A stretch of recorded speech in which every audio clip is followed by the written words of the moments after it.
Assalamualaikum warahmatullahi wabarakatuh.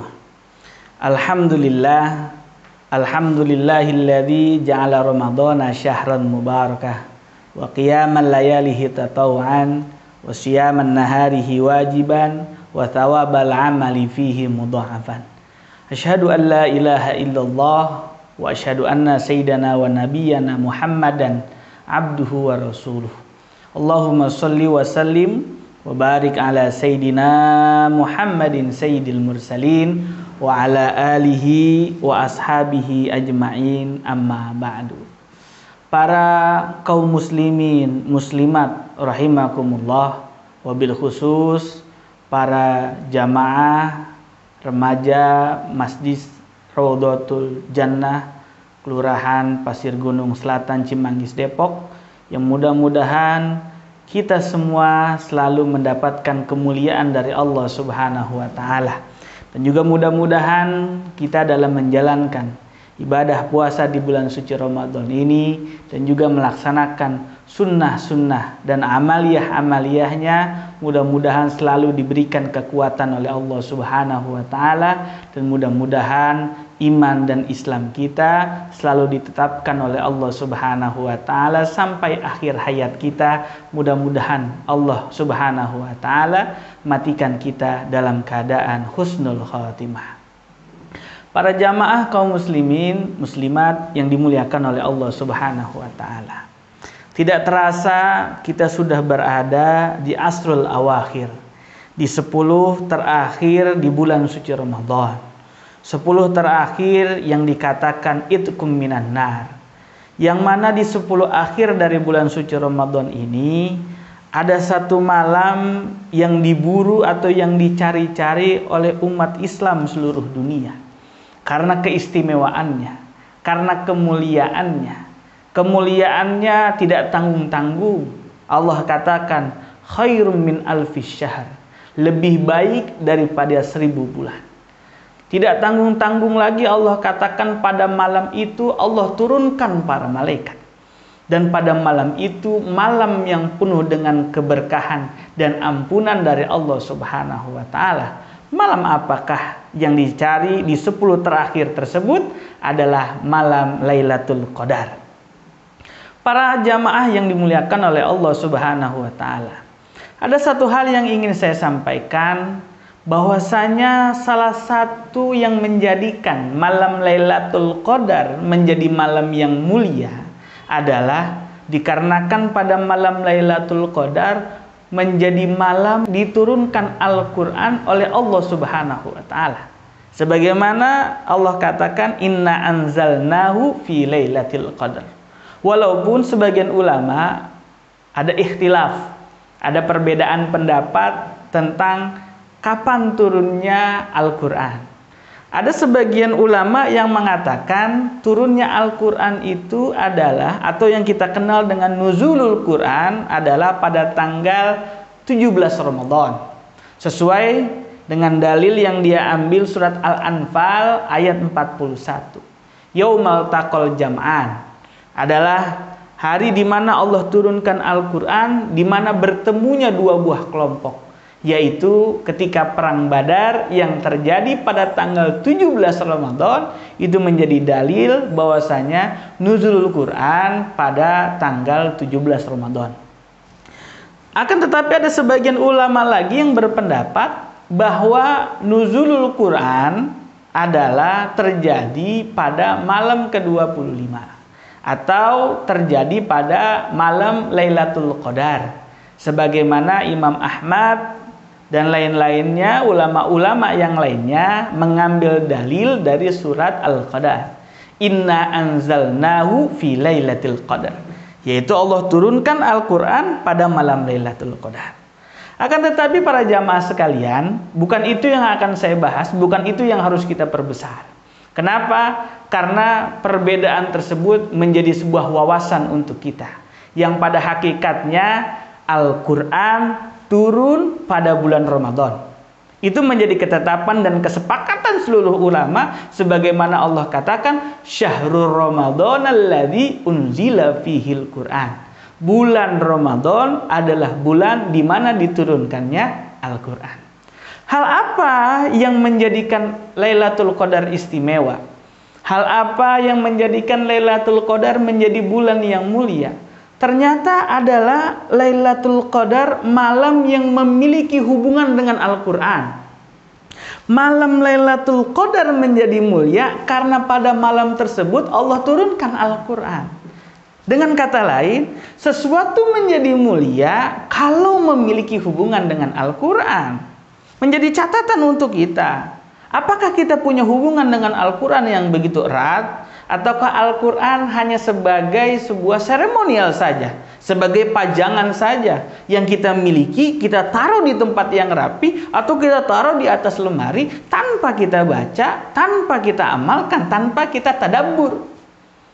Padahal kalau kita pikir-pikir, banyak menjadi contoh sesuatu yang awalnya biasa-biasa saja menjadi mulia gara-gara Al-Quran. Sebagai contoh, Ramadan. Ramadan ini bukan bulan yang terjadi ketika zaman Nabi Muhammad saja. Sebelum zaman Nabi Muhammad, sebelum syariat turun, Ramadan sudah ada.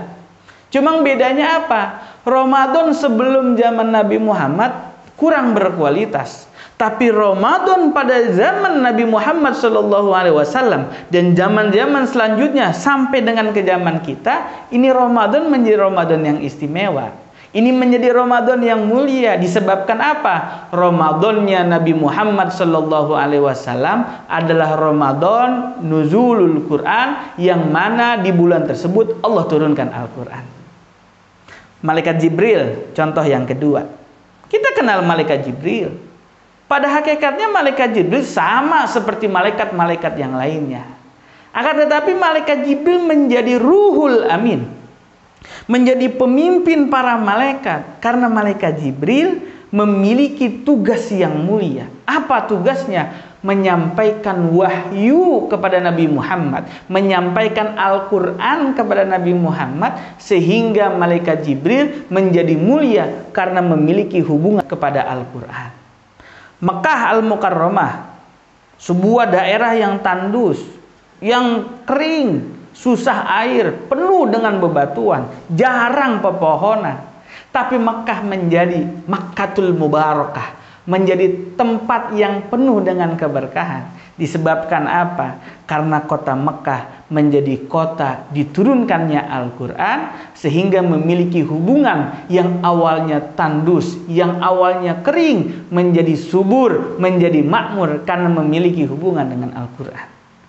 Bagaimana dengan kita? Bagaimana dengan diri kita? Apakah diri kita mempunyai hubungan dengan Al-Quran?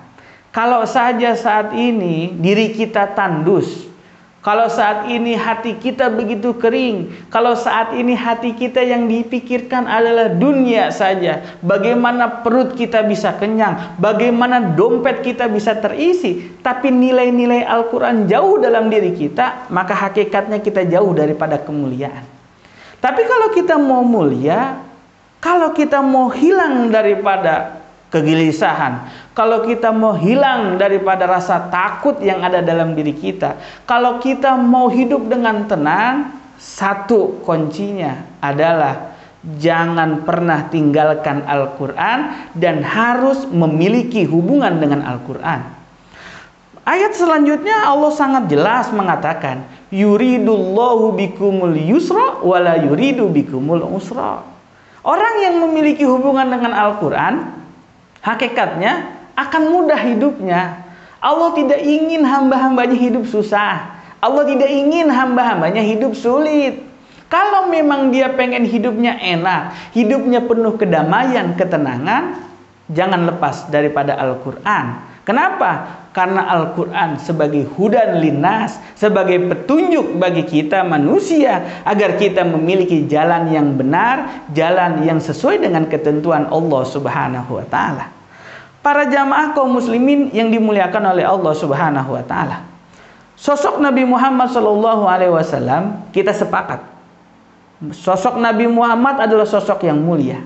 Sosok Nabi Muhammad adalah sosok pemersatu antara Satu kaum dengan yang kaum yang awalnya mau pecah, yang awalnya mau berantem, yang awalnya mau bunuh-bunuhan, walaupun sudah perpecahan di ujung tanduk, sebab Nabi Muhammad bisa bersatu.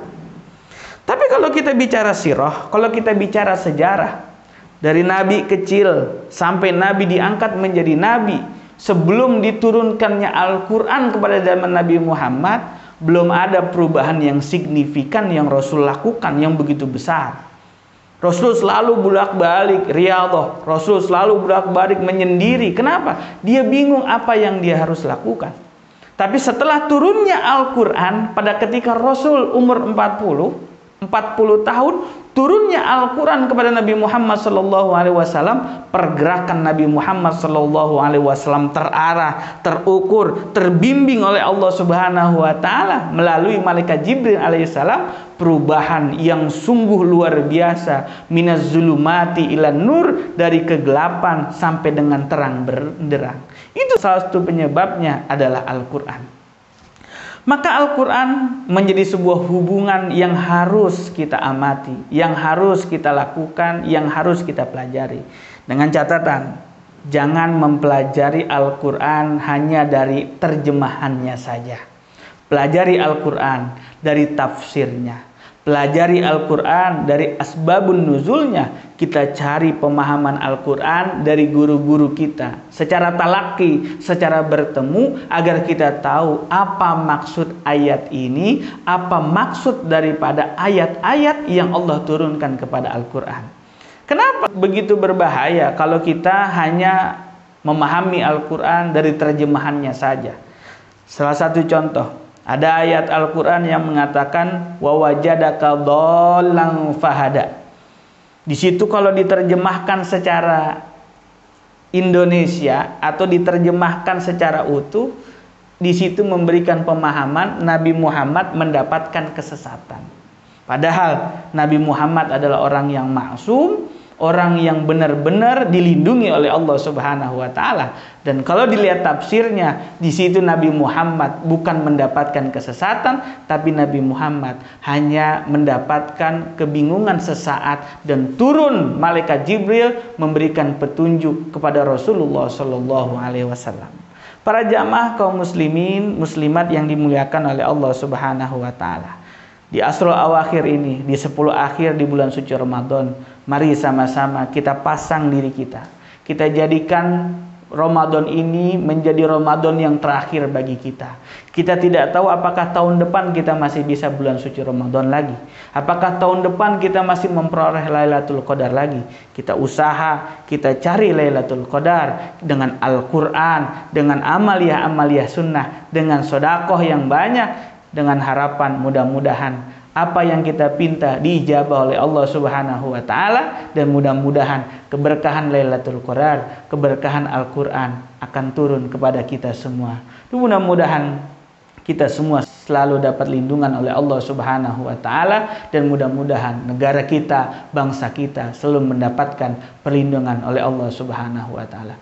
Terima kasih, mohon maaf atas segala kekurangan dan khilafan. Wallahu muwaffiq ila aqwamit thoriq. Wassalamualaikum warahmatullahi wabarakatuh.